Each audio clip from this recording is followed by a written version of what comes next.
오늘은 하나님의 영광을 경험하는 예배가 되려면이라고 하는 제목으로 하나님 말씀을 나누겠습니다. 우리 옆 사람하고 한번 인사하겠습니다. 이렇게 한번 인사하겠습니다. 나는 당신이 그냥 좋습니다. 이렇게 한번 인사하겠습니다.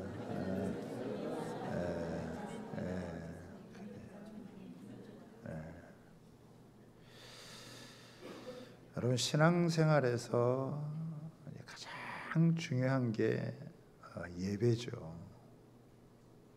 오늘 이 본문에도 예배에 대한 부분이 나오거든요. 그런데 우리 강미자 집사님의 간증에서도 예배를, 그러니까 하나님의 말씀을 통해 은혜를 받기 위해서 예배 보러 오는 그런 모습에서 하나님의 영광을 위해서 예배를 드리는 그런 모습으로 변화가 되어졌다. 여러분, 이게 진짜 큰 변화거든요. 나 중심의 예배에서 하나님 중심의 예배로 바뀌어지는 거. 참 양육을 받으면서 이것만큼 큰 영적인 소득이 있을까? 내가 무엇을 위해서 예배를 드려야 되고 어떻게 예배를 드려야 되는지 그것을 깨닫고 예배드리고 신앙생활하는 것은요, 차원이 다른 거예요. 여러분, 흔히 이런 말 하잖아요. 예배에 성공하면 인생도 성공하고 예배에 실패하면 인생도 실패한다. 여러분, 예배는 그냥 신앙의 한 부분이 아니에요. 우리의 신앙의 모든 것을 좌우하는 거거든요. 근데 그 신앙, 이 하나님 앞에 드리는 이 예배가 바르게 서기까지 참 이렇게 시간이 좀 걸리는 것 같아요. 예수님께서 그 2000년 기독교 역사에서 예배에 대해서 아주 핵심적으로 가르쳐 주셨던 게 사마리아의 우물가의 여인에게 영과 진리로 예배해야 된다는 것을 알려주었어요. 제자들에게 가르쳐 준 것도 아니고 바리새인이나 사두개인의 종교인들에게 가르쳐 준 것도 아니고요. 그 우물가의 여인에게 영과 진리로 예배해야 된다는 것을 알려준 거거든요. 오늘 이 솔로몬을 통해서 우리에게 하나님께서 예배가 무엇인지 또 예배를 어떻게 드려야 하는 건지 우리에게 알려주고 있어요. 이 하나님의 이 구름이 임하면서 빽빽한 가운데 하나님의 영광이 임하는 예배를 솔로몬은 맛보았거든요. 저도 사모해요. 하나님의 임재가 가득한, 하나님의 영광이 가득한 그런 그 예배를 사모하고 그런 예배가 되기를 소원하고 또 그런 예배를 위해서 기도하고 나아가는데, 오늘 이 본문을 통해서 우리에게 하나님의 영광을 경험하는 예배가 되려면 우리가 어떻게 예배 드려야 되는가라고 하는 것을 우리에게 알려주고 있다고 생각해요. 그래서 이 본문을 가지고 우리 하나님 앞에 나아가서 예배하는 우리가 정말 하나님의 영광을 경험하는 예배가 되도록 하는 아주 중요한 교훈을 우리가 얻을 수 있게 되기를 바랍니다. 첫 번째는요, 지금도 말씀하시는 하나님의 음성에 귀를 기울여야 한다는 것입니다. 솔로몬은 7년 6개월 동안 성전을 지었습니다. 수많은 사람들이 동원이 돼서 7년 6개월 동안 성전을 지었으니까 그 성전이 얼마나 아름답고 튼튼한 여러분 성전이 되었겠습니까? 성전에 필요한 모든 기구들도 이제 다 준비를 했습니다. 그런데 이것으로 끝난 게 아니에요. 아주 마지막에 가장 중요한 절차가 남았는데 그것은 하나님의 언약궤를 옮겨다가 지성소의 자리에 두는 거예요. 지성소는 이 천사들 이 그룹으로 수놓은 곳에 하나님의 이 언약궤를 그곳에 여러분 두는 것입니다. 만약에 성전이 아름답고 튼튼하게 지어졌지만 그러나 거기에 하나님의 언약궤가 빠져 있으면 껍데기에 불과한 것입니다. 아무리 멋있고 아름답고 튼튼하게 지었어도 그 속에 하나님의 언약궤가 임하지 않으면 별 소용이 없는 그런 성전이 되는 거예요. 그러니까 성전의 완성은 바로 하나님의 언약궤가 지성소의 자리에 자리 잡으면서 그것이 완성이 되어지는 거예요. 근데 여기 보면 이제 이 언약궤라고 하는 게 뭐냐? 이 언약궤라고 하는 것은 이게 나무 조각조각을 붙여가지고 이렇게 상자를 만든 거예요. 네모 반듯한 상자를 만든 거예요. 하나님께서 이스라엘 백성들을 출애굽에서 광야에서 이 언약궤를 만들게 하셨는데 뭐 하나의 궤짝 같은 거죠. 그런데 그 광야에는 뭐 쓸만한 목재가 있는 그런 곳이 아니었어요. 그 광야에 제일 많은 나무가 뭐냐면 시띠 나무라고 하는데 이 시띠 나무는 우리나라로 하면은 약간 아카시아 같은. 그런데 이 아카시아 나무는 굉장히 크기도 하지만 이 시띠 나무는 클 수도 없어요. 그냥 자그마한 이 나무들이 광야에 이렇게 있게 되어지는데 그 나무들을 하나하나씩 이렇게 조각조각 이렇게 잘라가지고 붙여서 만드는 거예요. 근데 이 시띠 나무는 특징이 뭐냐면은 이 나무에 옹이가 많아요. 그리고 뒤틀려져 있어요. 그리고 단단합니다. 마치 이스라엘 백성들을 상징하는 것 같아요. 이스라엘 백성들은 그동안 살아오면서 많은 상처를 받고 살았어요. 여러분 500년 동안 아니 거의 400년 동안 노예 생활을 했으니까 그 상처와 아픔이라는 것은 이루 말할 수가 없죠. 그래서 다른 사람이 한마디에도 쉽게 상처를 받고 하나님이나 사람과의 관계를 바로 하기가 참 어려웠어요. 그래서 뭔가 이렇게 뒤틀려져 있다, 꼬여 있다. 이게 마음의 생각이 부정적인 부분이 많고 뭔가 조그만 나쁜 일이 생겨도 이렇게 부정적으로 반응하는 그런 일들이 참 많았다 이거예요. 그리고 메말라 있는 거죠. 마음의 여유가 없는 거예요. 늘 쫓겨 살고 어려운 가운데 당하고 살아가지고 그런데 그 마치 그런 시띠나무를 이렇게 다듬어 가지고 그것을 궤를 만들고 중요한 것은 그렇게 나무로 쭉 만든 다음에 마지막으로 금으로 여러분 싸는 거예요. 이스라엘 백성들의 이 겉모습은 상처도 많고 옹이와 같이 이렇게 꼬여 있고 뒤틀려져 있고 메말라져 있는데 그것을 다듬어서 거기에 이렇게 궤를 만들고 그것을 금으로 싹 싸따라서 아름다운 이 언약궤를 만든 것은 그 상처 많고 뒤틀려 있고 아파하는 그들을 하나님께서 다듬고 또 다듬어서 이 아름다운 모습으로 빚어져가는 그런 모습이에요. 그리고 그 안에 하나님의 말씀을 여러분 둔 거예요. 그래서 이것을 신약에서는 뭐라고 표현을 하고 있냐면은 고린도후서 4장 7절에 보면은 우리가 이 보배를 질그릇에 가졌으니 이는 심히 큰 능력은 하나님께 있고 우리에게 있지 아니함을 알게 하려 함이라. 사람은요 아무리 잘 가꾸고 꾸미고 배우고 성공해도 질길 것 같은 존재예요. 깨어지기 쉽고 상처받기 쉽고 무너지기 쉬운 존재가 여러분 사람이에요. 그런데 하나님께서 그 안에 보배를 담아 놓으셨다. 그 보배는 바로 예수 그리스도시고 그 예수 그리스도께서 우리 속에 있는 하나님의 형상을 회복해 간다는 거예요. 그래서 무너졌던 깨어졌던 그 하나님의 형상이 예수님이 들어오셔서 우리를 바꾸고 변화시키고 새롭게 빚어가게 되어지는 것입니다.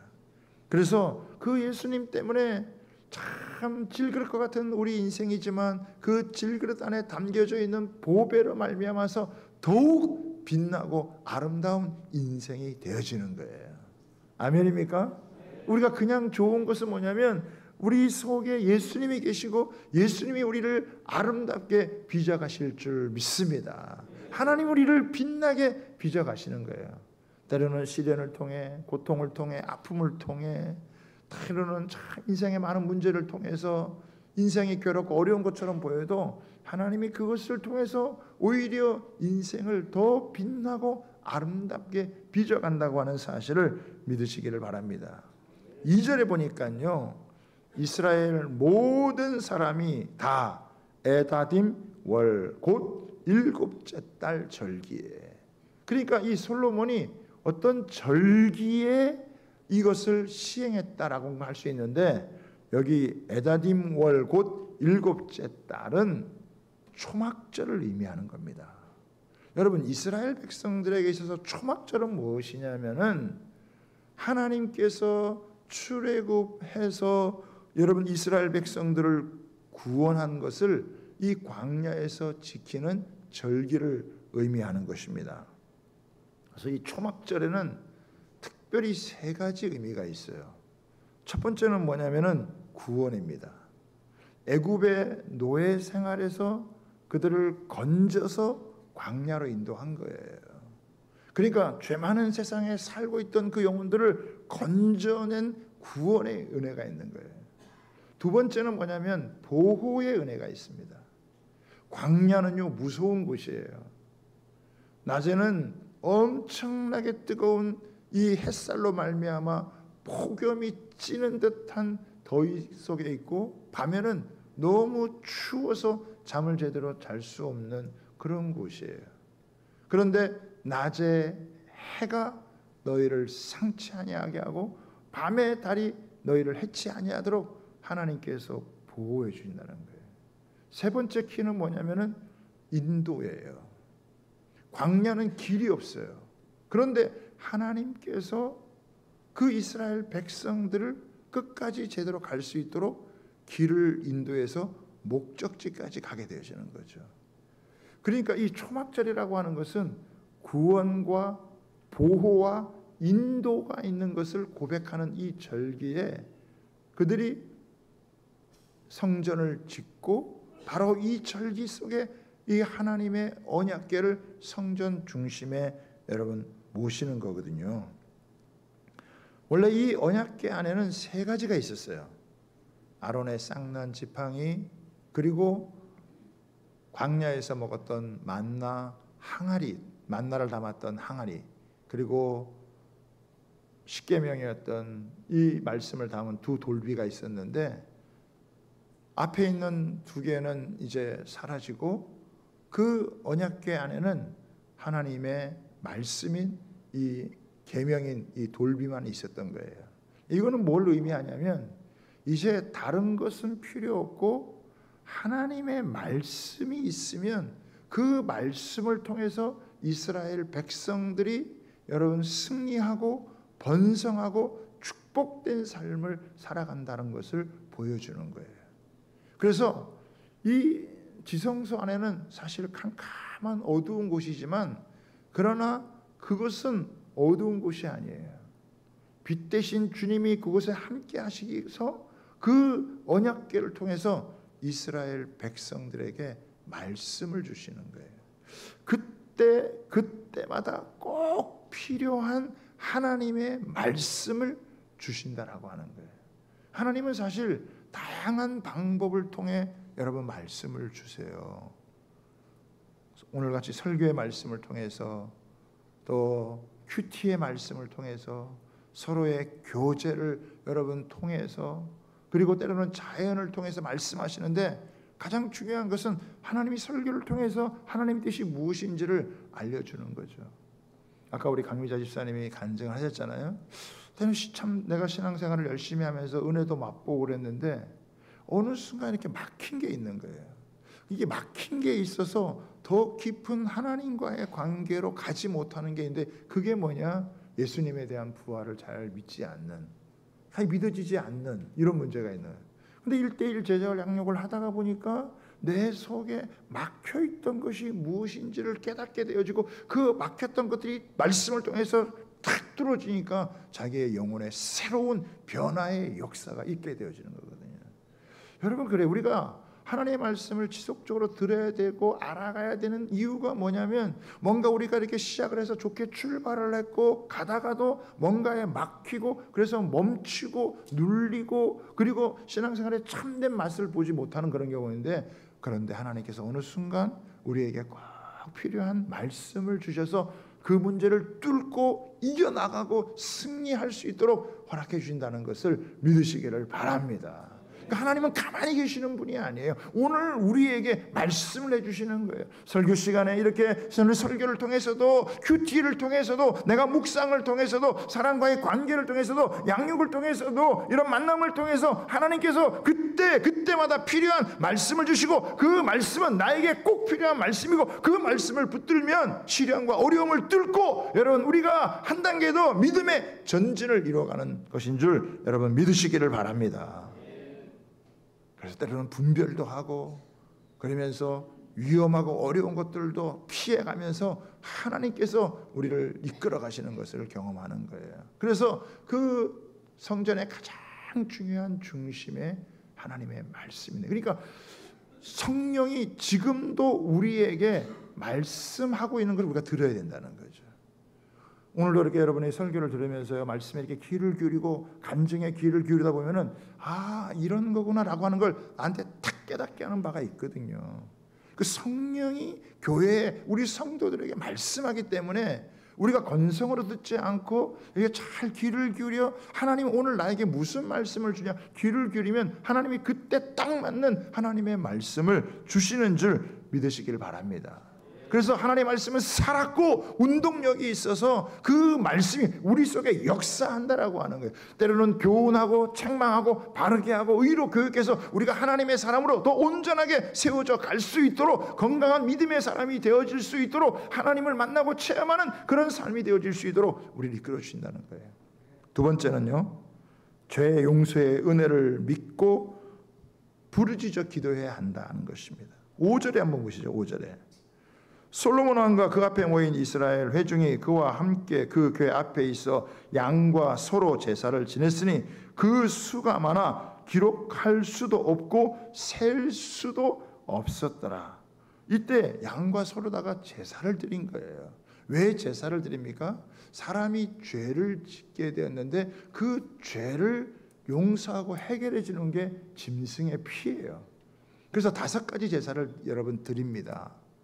번제, 속죄제, 속건제, 화목제, 여러분 소제를 드리는데, 물론 이제 소제는 피가 흘리놓고 없는 것이면은 이렇게 소와 양을 드리면서 나가는 거예요. 왜? 우리가 하나님 앞에서 지은 이 죄가 용서받을 수 있는 길이 바로 피에 있기 때문이라는 거예요. 하나님의 율법이 너무 훌륭해요. 하나님의 말씀이 너무 좋아요. 그런데 문제는 뭐냐면 내가 이 말씀을 지킬 수 없다라고 하는 게 문제예요. 마음은 원인데 지키고 살고 싶은데 이 말씀을 지킬 수가 없다라고 하는 거예요.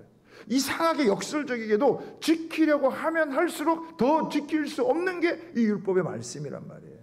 그래서 하나님 앞에 자기의 솔직한 모습, 하나님 내가 이 말씀을 지키고 살아가고 싶으나 이 말씀을 지키며 살아갈 수 없는 나의 연약함과 나의 죄성이 있습니다. 그리고 솔직한 마음으로 여러분 나아가면, 그리고 제사를 드리면서 나아가면 이 피 흘림으로 인해서 죄가 용서받는 거예요. 특별히 대제사장 이 한 명이 이스라엘 백성들의 전체 죄를 끌어안고 1년에 한 번 지성소에 들어가 가지고 그 하나님의 언약궤 앞에 피를 뿌릴 때 이스라엘 백성 전체의 죄가 다 용서를 여러분 받는 거예요. 여러분 이게 얼마나 놀라운 축복이에요. 그냥 도매금으로 우리가 다 하나님의 여러분 이 죄 용서를 받는 사람의 특징이 뭐냐? 죄가 있으면 하나님 앞에 나가지 못하지만 죄가 여러분 사해지면 그 특징이 뭐냐? 하나님 앞에 나아가서 구할 수 있다는 거예요. 기도할 수 있다는 거예요. 은혜를 구할 수 있다라고 하는 거예요. 하나님, 내 죄가 용서받았사오니 하나님 이제 내게 은혜를 베풀어 주시고 나를 축복하여 주시고 하나님 내 앞길을 열어주시기를 원합니다라고 하면서 하나님 앞에 믿음으로 부르짖어 기도하면요, 하나님께서 그 기도를 들으시고 놀랍게 응답해 주신다라고 하는 것입니다. 그래서 히브리서 4장 16절에는 그러므로 우리가 긍휼하심을 얻고 때를 따라 돕는 은혜를 얻기 위하여 은혜의 보좌 앞에 담대하게 나아간다. 뭐 쭈삣쭈삣하게 나가는 게 아니라 하나님 이제 하나님 내 죄가 용서되었으니 하나님 이렇게 은혜를 베풀어 주옵소서. 하나님 앞에 그냥 기도하고 구하고 간구하면 하나님께서 필요한 부분들을 채워주시고 앞길을 인도해 주시고 보호해 주시고 우리를 지켜주시고 하나님 회복케 하는 은혜가 주어진다는 것을 믿으시기를 바랍니다. 여러분, 짐승의 피가 그렇게 했는데 예수님의 보혈의 피가 있다면, 그 은혜로 죄 용서를 받았다면 우리는 더 담대하게 하나님 보좌 앞에 나아가서 기도해야 될 줄 믿습니다. 하나님, 저는 지금 죽을 수가 없습니다. 지금 죽으면 하나님 앞에 아무것도 드릴 것이 없어요. 하나님 나에게 다시 생명을 주시고 이 병에서 고쳐주시고 나를 다시 회복케 허락해 주셔서 주님 앞에 하나님 드릴 열매가 있게 주님 만나게 허락해 주십시오. 기도하는 거예요. 하나님이요, 그 기도를 들어주신다라고 하는 거예요. 담대하게 뭐 쭈삣쭈삣 나갈 게 없어요.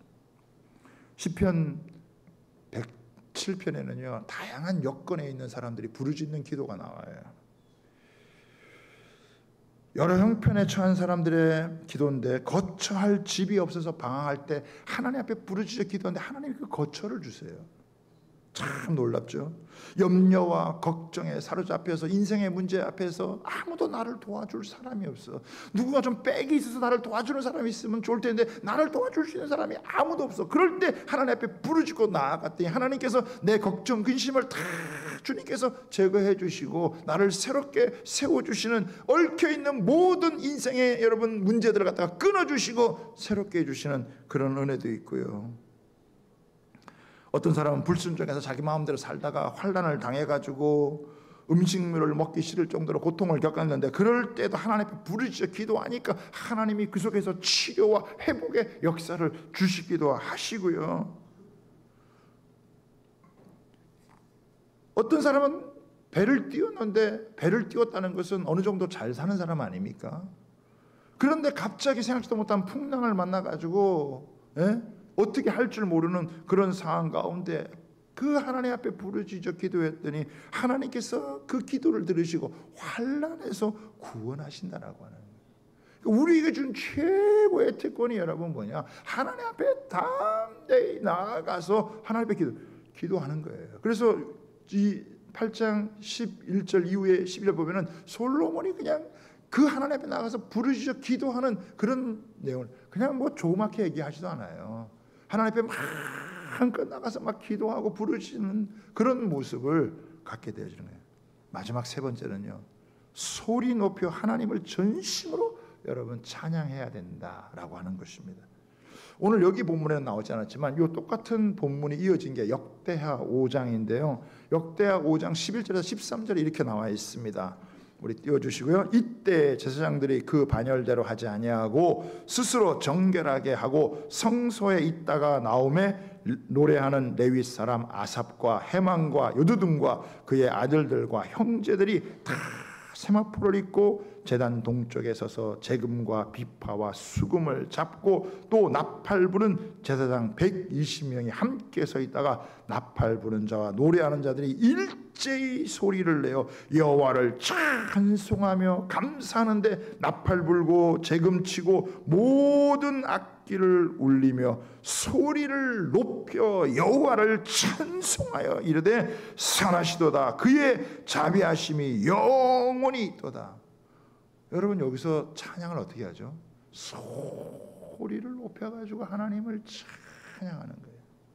하나님이 인생에게 베푸시는 그 선하심과 자비와 긍휼이 크다. 나 같은 죄인에게 베푸는 하나님의 은혜가 크다. 이것을 여러분 깨달으면서 하나님 앞에 조용조용히 찬양하는 게 아니야.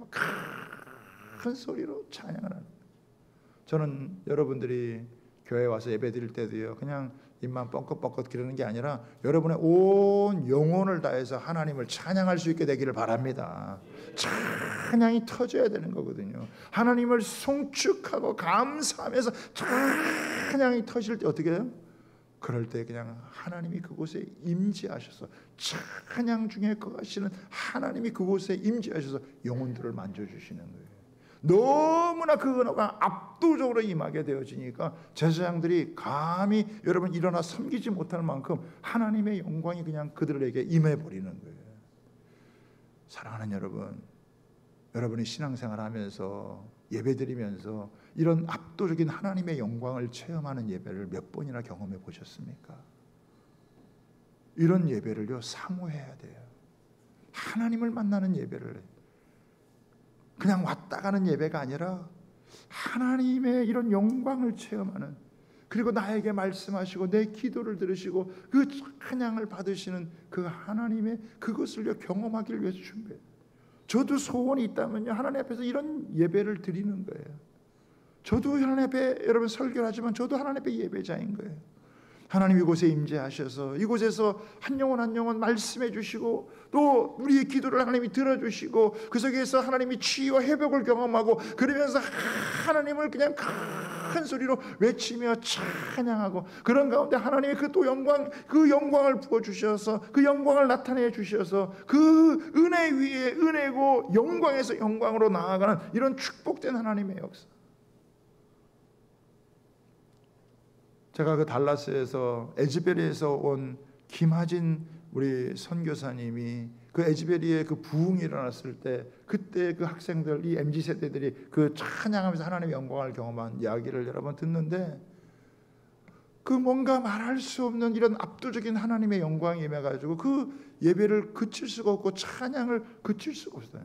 너무 온유하고 따뜻하면서도 뭔가 이렇게 장엄하고 위엄이 있고, 그러면서 그 심령 깊이 이렇게 팍 파고 오고, 그래서 어떤 학생들은 10시간 동안 찬양하는데 먹고 싶은 마음도 안 생기고 화장실 가고 싶은 마음도 안 생기고 그냥 그곳에서 하나님의 임재를 여러분 그 느끼면서 하는데, 너무나 자기 영혼이 살아나고 회복되어지는, 더 이상 자기 인생의 문제가 인생의 문제가 아니라 하나님께 자기의 모든 것을 맡기면서 자유해지고 평안해지는 그런 여러분 예배가 되는데, 와, 그 이야기를 듣는데 야, 그런 은혜가 진짜 우리에게도 왔으면 좋겠다, 그런 마음이 막 너무너무 여러분 사모가 되더라고요. 우리가 해마다 여름이면은 우리 주니어 주빌리 통일 캠프를 하거든요. 그러면 조금 이제 교회에서 드리는 예배하고는 조금 색다르게 아이들 마음껏 찬양하고 말씀 듣고 기도하는데, 나중에는 애들이 막 펄쩍펄쩍 뛰어요. 막 가만히 있지는 못하고 막 펄쩍펄쩍 뛰면서 막 찬양하고, 그 애들이 막 아이들인데도 짓눌려 있던 애들이 막 자유와 해방을 들고, 에? 밤에 잠도 잘 안 자요. 에? 평소에는 핸드폰 보다가 한 2번 떨어뜨리다가 이렇게 얼굴 맞고 막 그러던 애들이 그냥 하나님 찬양하면서 12시까지 막 찬양하고 경배하고 하는 모습 보면요, 야, 저렇게 변하는구나, 저렇게 달라지는구나 라고 하는 모습. 그 예배가 이런 살아있는 생명의 예배, 하나님의 말씀이 살아서 역사하고 우리의 기도를 하나님이 들으시고 우리의 찬양 가운데 임재하는 그 예배, 그러면서 더 이상 내 인생의 문제가 되지 않고 하나님께 맡기면서 하나님이 책임져 주시고, 야, 천국이라는 게 진짜 있는 거구나, 하나님이 정말 나를 사랑하시는구나, 나를 인도해 주시는구나, 나의 작은 신음소리를 들으시는구나, 그런 거를 느끼면서 주님과 동행하면요, 그런 사람은요 세상이 막을 수 없는 그런 사람이 되어지고, 하나님이 지금도 그렇게 살아 역사한다는 그것을 경험하면요, 세상에서 담대한 믿음의 사람으로 여러분 이 거친 광야와 같은 세상을 헤치며 나아가는 하나님의 사람이 되어질 줄 믿습니다. 예배를 놓치거나 예배를 잃어버린 사람은요 모든 것을 잃어버린 사람이에요. 그러나 예배가 회복되어지면요, 하나님이 함께 하시는 은혜를 누리면은 가장 강력한 하나님의 사람으로 여러분 승리를 누리며 살아간다는 것을 믿으시기를 바랍니다. 저와 여러분들이 우리 교회가 그런 예배가 되도록, 우리 한 사람 한 사람이 그런 예배가 되도록, 우리 교회 예배가 그런 예배가 되도록, 그렇게 우리 사모하면서 준비하고 기도하고 그러면요, 하나님이 계속 그 예배를 기름지게 하시고 예배를 새롭게 하시고 예배 속에서 우리를 만져주시고 치유하시고 회복케 하시고 감격케 하시고 인생의 문제를 넘어서서 하나님의 역사하신 은혜 가운데서 여러분 나아갈 수 있도록 이끌어 주시는, 그래서 위로를 얻고 힘을 얻고 담대함을 얻고 여러분 하나님 앞에서 끈기 있게 감당해서 결국은 승리의 영광을 노래할 수 있는 하나님의 사람들이 되어질 줄 믿습니다. 그래서 그 예배를 놓고 기도하셔야 되는 거예요. 예배를 놓고 사모하며 나아가야 되는 거예요. 그럴 때 이 육신으로 버티는 예배가 아니라 내 영이 새로나고 소생케 되어지고 회복되어지면서 가게 되어지면요, 하나님의 그 영광스러운 예배를 한번 제대로 맛보면 이건 세상이 줄 수 없는, 세상 어디에서도 얻을 수 없는 예배 가운데 주님의 영광을 체험하고 임재를 경험하면 우리가 살아나고 살맛을 느끼고 여러분 인생이 하나님 앞에서 뻗어나가는, 정말 이 가지가 담장을 넘어가는 그런 은혜를 얻게 되어지는 거예요. 저와 여러분에게 그런 은혜가 있게 되기를 소원합니다. 그런 은혜를 사모하며 계속해서 나가게 되기를 주님의 이름으로 축복합니다. 우리 시간 같이 한번 찬양하겠는데요, 우리 내눈 주의 영광을 보며 한번 찬양하기를 원합니다. 그 속에 여러분